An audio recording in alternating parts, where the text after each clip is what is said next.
Hi ಎಲ್ರಿಗೂ ಕೂಡ ನಮಸ್ಕಾರ. ನನ್ನ ಇವತ್ತಿನ ಒಂದು ಡೈಲಿ ವ್ಲಾಗ್ನ ನಾನು ಈಗ ಸ್ಟಾರ್ಟ್ ಮಾಡ್ತಾ ಇದ್ದೀನಿ. ಸೊ ಇದು ಯೂಶ್ವಲಿ ನೈಟ್ ಹೇಗೆಲ್ಲ ಹೋಗುತ್ತೆ ಅನ್ನೋದನ್ನ ನಾನು ಮಾಡಿ ತೋರಿಸ್ತಾ ಇದ್ದೀನಿ. ಸೊ ಆ್ಯಕ್ಚುಲಿ ಎಲ್ಲ ಬ್ಯಾಲೆನ್ಸ್ಡ್ ವರ್ಕ್ ಆಗೋಗಿದೆ. ಮಧ್ಯಾಹ್ನ ಈ ಕೆಲಸಗಳೆಲ್ಲ ಮಧ್ಯಾಹ್ನ ಆಗಬೇಕಾಗಿತ್ತು. ಸೊ ಹೆಡೇಕ್ ಜಾಸ್ತಿ ಇದ್ದಿದ್ದರಿಂದ ಟ್ಯಾಬ್ಲೆಟ್ ಹಾಕೊಂಡು ಮಲ್ಕೊಂಬಿಟ್ಟೆ. ಸೊ ಹಾಗಾಗಿ ಅದೆಲ್ಲ ಬ್ಯಾಲೆನ್ಸ್ ಇದೆ. So here is the result. ನಾನು ಮಲ್ಕೊಂಡಿದ್ದ ಕಾರಣದಿಂದ ಈ ಎಲ್ಲ ವರ್ಕ್ಗಳು ಬ್ಯಾಲೆನ್ಸ್ ಇದೆ. ಸೊ ಇಷ್ಟನ್ನು ಇವಾಗ ಫಟಾಫಟ್ ಅಂತ ಕ್ಲೀನ್ ಮಾಡ್ತೀನಿ. ನಿಮ್ಮ ಜೊತೆ ಸ್ವಲ್ಪ ಮಾತಾಡ್ತಾ ಕ್ಲೀನ್ ಮಾಡೋಣ ಬನ್ನಿ. ಸೊ ಆ್ಯಕ್ಚುಲಿ ನಾನು ಫಸ್ಟೆಲ್ಲ ನಾನು ಕೆಲವೊಂದೊಂದು ಟಾಪಿಕ್ನ ತಗೊಂಡು ನಾನು ಕೆಲವೊಂದು ವಿಡಿಯೋ ಮಾಡ್ತಾಯಿದ್ದೆ. ಸೊ ಇವಾಗ ಅದನ್ನೇ ಕಂಟಿನ್ಯೂ ಮಾಡೋಣ ಅಂತ ಅಂದ್ಕೊತಾ ಇದ್ದೀನಿ. ಸೊ ಫಾರ್ ಎಕ್ಸಾಂಪಲ್ ಈಗ ನನ್ನ ಮೇಲ್ ID ಕೊಟ್ಟಿರ್ತಿದ್ದೆ. ಸೊ ಅಲ್ಲಿಗೆ ಕೆಲವರು ಇಲ್ಲಿ ಕಮೆಂಟ್ ಬಾಕ್ಸ್ನಲ್ಲಿ ಮಾಡೋಕ್ಕಾಗದೇ ಇರೋರು ಡೈರೆಕ್ಟ್ ನನ್ನ ಮೇಲ್ಗೆ ಕಮೆಂಟ್ ಮಾಡಿ ಮೇಲ್ ಮಾಡೋರು. ಸೊ ಯಾವ್ಯಾವ ರೀತಿ ಒಂದು ಪ್ರಾಬ್ಲಮ್ನ ಫೇಸ್ ಮಾಡ್ತಾ ಇದ್ದೀನಿ ಅಂತ ಎಲ್ಲ. ಸೊ ಅದನ್ನು ಮತ್ತೆ ನಾನು ಕಂಟಿನ್ಯೂ ಮಾಡೋಣ ಅಂತ ಅಂದ್ಕೊಂಡಿದ್ದೀನಿ. ಸೊ ಆವಾಗ ನಾನು ಮೇಲ್ ID ಹಾಕಿದಾಗ ಅವರು ಕೆಲವೊಂದೊಂದು ಮೆಸೇಜಸ್ ಇದ್ದವು. ಸೊ ಅದನ್ನು ನಾನು ಇಲ್ಲಿವರೆಗೂ ಯಾರ ಹತ್ರನೂ ಹೇಳಿರಲಿಲ್ಲ. ಅಂದರೆ ಅದ್ರ ರಿಲೇಟಬಲ್ ನಾನು ಯಾವುದೇ ವಿಡಿಯೋ ಮಾಡಿರಲಿಲ್ಲ. ಸೊ ಅದೇ ಒಂದು ರಿಲೇಟಬಲ್ಲೇ ನಾನು ಇವಾಗ ಒಂದು ವಿಡಿಯೋ ಮಾಡ್ತಾಯಿದ್ದೀನಿ. ಸೊ ಅದ್ರದ್ದು ಒಂದು ಪುಟ್ಟ ಟಾಪಿಕ್ನ ತಗೊಂಡು ಯಾರು ಏನು ಅಂತ ಹೆಸರೇನು ಹೇಳಲ್ಲ. ಸೊ ಕಳಿಸಿದ್ದು ಒಂದು ಮೇಲ್ನ ಬಗ್ಗೆ ಮಾತಾಡ್ತಾ ಇದ್ದೀನಿ. ಸೊ ಅಷ್ಟೇ. ಸೊ ಅವ್ರ ಮನೆಯಲ್ಲಿ ಕೆಲವ್ರಿಗೆ ವರ್ಕ್ ಮಾಡೋದಕ್ಕೆ ಇಷ್ಟ ಇರ್ತಿರಲಿಲ್ಲ. ಸೊ ಹಸ್ಬೆಂಡ್ಗೆ ಅವರ ಮಿಸ್ಸಸ್ನ ವರ್ಕ್ ಕಳಿಸೋದಕ್ಕೆ ಇಷ್ಟ ಇರಲಿಲ್ಲ. ಬಟ್ ಆದರೂ ಇವರು ಇಂಡಿಪೆಂಡೆಂಟಾಗಿ ಇರಬೇಕು. ಯಾಕಂದರೆ ಕೆಲವೊಂದೊಂದು ಸರಿ ಹರ್ಟ್ ಆಗೋ ಥರ ಮಾತುಗಳನ್ನ ಆಡಿರ್ತಾರೆ ಅವರು. ಸೊ ಅದಕ್ಕೋಸ್ಕರ ಇವಾಗ ಏನಾದರೂ ವರ್ಕ್ ಮಾಡಬೇಕು ಸಿಸ್ಟರ್, ಆದರೆ ನನಗೆ ಓದೋಕ್ಕೆ ಇನ್ಕಂಪ್ಲೀಟ್ ಎಜುಕೇಷನ್ ಆಗೋಯಿತು. ಸೊ ಆಗಲಿಲ್ಲ ನನಗೆ. ಬಟ್ ಇವಾಗ ಅವ್ರು ಕೆಲವೊಂದೊಂದು ಮಾತುಗಳು ನನಗೆ ಹರ್ಟ್ ಆಗುತ್ತೆ. ಆದರೆ ಅವರು ಹೊರಗಡೆ ನನಗೆ ವರ್ಕ್ ಮಾಡೋದಕ್ಕೂ ಕಳಿಸಲ್ಲ ಅಂತ ಇದ್ರು.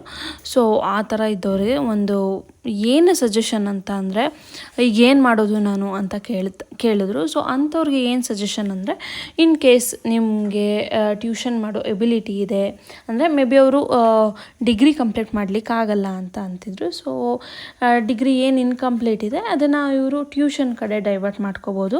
ಇನ್ ಕೇಸ್ ಟ್ಯೂಷನ್ ಮಾಡೋ ಕೆಪಾಸಿಟಿ ಇತ್ತು ಅಂತ ಅಂದರೆ ಟ್ಯೂಷನ್ನ ಮಾಡ್ಕೋಬೋದು. ಸೊ ಬ್ಯೂಟಿಷಿಯನ್ ಕೋರ್ಸಸ್ ಅವೈಲಬಲ್ ಇರುತ್ತೆ. ಸೊ ಬ್ಯೂಟಿಷಿಯನ್ ಕೋರ್ಸಸ್ನು ಕೂಡ ನೀವು ಮಾಡಿಕೊಂಡು ಮನೆಯಲ್ಲೇ ಒಂದು ಪುಟ್ಟದಾದಂತಹ ಬ್ಯೂಟಿಷಿಯನ್ ಅಥವಾ ಮೇಕ್ ಓವರ್ ಮಾಡೋದಾಗಿರ್ಬೋದು, ಅದನ್ನು ಕೂಡ ಮಾಡ್ಬೋದು. ಇವಾಗ ಟ್ರೆಂಡಿಂಗ್ನಲ್ಲಿ ಇರುವಂತಹ ಸ್ಯಾರಿ ಬಿಸ್ನೆಸ್ನ ಮಾಡ್ಬೋದು.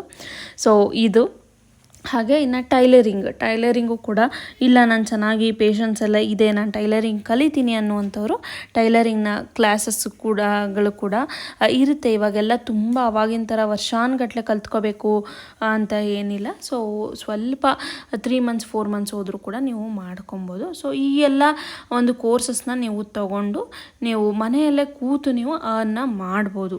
ಓಕೆನಾ. ಇವಾಗೇನಿಗೆಲ್ಲ ಪ್ರತಿಯೊಂದು ಆನ್ಲೈನಲ್ಲಿರುತ್ತೆ. ಇವಾಗ ಫಾರ್ ಎಕ್ಸಾಂಪಲ್ ನೀವೇನಾದ್ರು ಕ್ಲಾಸ್ ಕಲ್ತ್ರಿ ಅಂತ ಅಂದರೆ ಅದನ್ನೇ ನೀವು ಇನ್ನೊಬ್ರಿಗೂ ಕೂಡ ಆನ್ಲೈನಲ್ಲೇ ನೀವು ಟೀಚ್ ಮಾಡ್ಬೋದು. ಸೊ ಇದೆಲ್ಲ ಆನ್ಲೈನ್ ಟೀಚಿಂಗ್ಸ್ ಎಲ್ಲ ಸೌಲಭ್ಯಗಳು ಇರುತ್ತೆ ಅಂತ ಹೇಳ್ತಾ ಈ ರೀತಿಯಾದಂತಹ ಒಂದು ಸಜೆಷನ್ನ ನನ್ನ ಕಡೆಯಿಂದ ನಾನು ಕೊಡಬಲ್ಲೆ. ನೀವು ಯಾರಾದರೂ ಈ ಒಂದು ವಿಡಿಯೋ ನೋಡ್ತಾ ಇರೋರಿಗೆ ನಿಮಗೇನು ಅನಿಸುತ್ತೆ ಅದನ್ನು ನೀವು ಕಮೆಂಟ್ ಮಾಡಿ ಹೇಳಿ. ಸೊ ಇದು ನಮ್ಮ ಗಾರ್ಡನ್ನಲ್ಲಿ ಬಿಟ್ಟಿದ್ದಂತಹ ಕಸ್ಟರ್ಡ್ ಆ್ಯಪಲ್ ಹಾಗೆ ಬನಾನಾ ಲೆಮನ್ನು ಇಷ್ಟು ಬಿಟ್ಟಿತ್ತು. ಸೊ ಇಷ್ಟನ್ನು ಕಿತ್ಕೊಂಡ್ಬಂದಿದ್ದೆ. ಸೊ ಈಗ ಕಸ್ಟರ್ಡ್ ಆ್ಯಪಲ್ ಏನು ಅಂತಂದರೆ ಹಣ್ಣಾಗಕ್ಬಿಟ್ರೆ ಮರದಿಂದ ಕೀಳೋದಕ್ಕೆ ಬರಲ್ಲ ಅದು. ಸೊ ಹಾಗಾಗಿ ಸ್ವಲ್ಪ ಕಾಯಿದ್ದಂಗೆ ನಾವು ಕಿತ್ಕೊಂಡು ಹಣ್ಣಿಗೆ ಇಡಬೇಕು. ಅಕ್ಕಿ ಒಳಗೆ ಇಟ್ಬಿಟ್ರೆ ನೀಟಾಗಿ ಹಣ್ಣಾಗಿ ಹೋಗುತ್ತೆ. ಅದಾದಮೇಲೆ ಬಾಳೆಹಣ್ಣು ಅಷ್ಟೇ ನಾವು ಮರದಲ್ಲೇ ಹಣ್ಣಾಗಕ್ಬಿಟ್ರೆ ಅದು ಒಂಥರ ಗ್ಯಾಪ್ ಥರ ಆಗೋಗ್ಬಿಡುತ್ತೆ. ಅದು ಸ್ವಲ್ಪ ಕಲರ್ ಚೇಂಜ್ ಆಗ್ತಿದ್ದಂಗೆ ಎರಡೆರಡೇ ಚಿಪ್ಪನ್ನ ನಾವು ಕಟ್ ಮಾಡ್ಕೊಬರ್ತೀವಿ. ಫುಲ್ಲು ಗೊನೆನೇ ಕಟ್ ಮಾಡ್ಕೊಬಂದರೆ ಒಂದೇ ಸಲ ಖಾಲಿ ಮಾಡೋದಕ್ಕಾಗಲ್ಲ.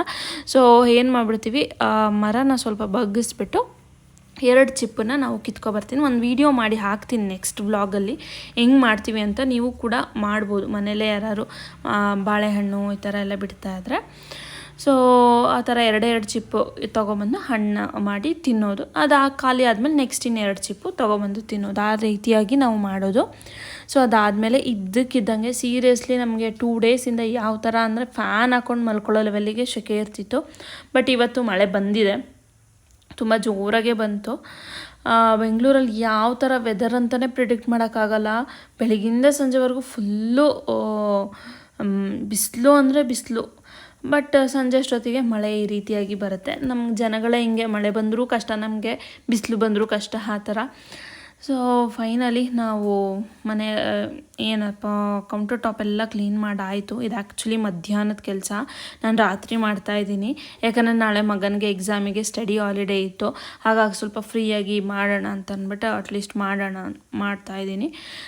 ಕೌಂಟರ್ ಟಾಪ್ ಎಲ್ಲ ಕ್ಲೀನ್ ಮಾಡಿಕೊಂಡು ನಾನು ಇದೆಷ್ಟು ಚಿಮ್ನಿದು ಅದೊಂದು ಸ್ವಲ್ಪ ಇದು ಕಿತ್ತೋಯ್ತು. ಅದು ಮತ್ತೆ ಫಿಕ್ಸ್ ಮಾಡ್ಬೋದು, ಅದು ಕ್ಲೀನ್ ಮಾಡೋ ಆಯಿಲ್ ಸ್ಟೋರ್ ಆಗುತ್ತಲ್ಲೆಲ್ಲ, ಅದೆಲ್ಲ ಕ್ಲೀನ್ ಮಾಡ್ಕೊಂಡಾದಮೇಲೆ ಈ ಒಂದು ಸ್ಟಿಕ್ಕರ್ ಎಷ್ಟು ಅಟ್ರಾಕ್ಟಿವ್ ಆಗಿ ಕಾಣ್ತಿದೆ ಅಡುಗೆ ಮನೆಗೆ ಅಂದರೆ ತುಂಬ ಚೆನ್ನಾಗಿ ಎಲಿಗೆಂಟಾಗಿ ಕಾಣುತ್ತೆ.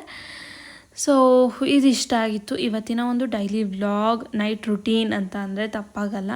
ಹೆಣ್ಮಕ್ಳು ಒಂದು ಸ್ವಲ್ಪ ಹುಷಾರು ತಪ್ಪಿದ್ರು ಎಷ್ಟೆಷ್ಟೆಲ್ಲ ಕೆಲಸಗಳು ಬ್ಯಾಲೆನ್ಸ್ ಇರುತ್ತೆ, ಕೊನೆಗೆ ನಾವೇ ಮಾಡಬೇಕು. ಸೊ ಈ ಒಂದು ವಿಡಿಯೋ ಇಷ್ಟ ಆದರೆ ಲೈಕ್, ಶೇರ್, ಕಮೆಂಟ್ ಮಾಡ್ತಾ ನಿಮ್ಮ ಅಭಿಪ್ರಾಯ ತಿಳಿಸಿ.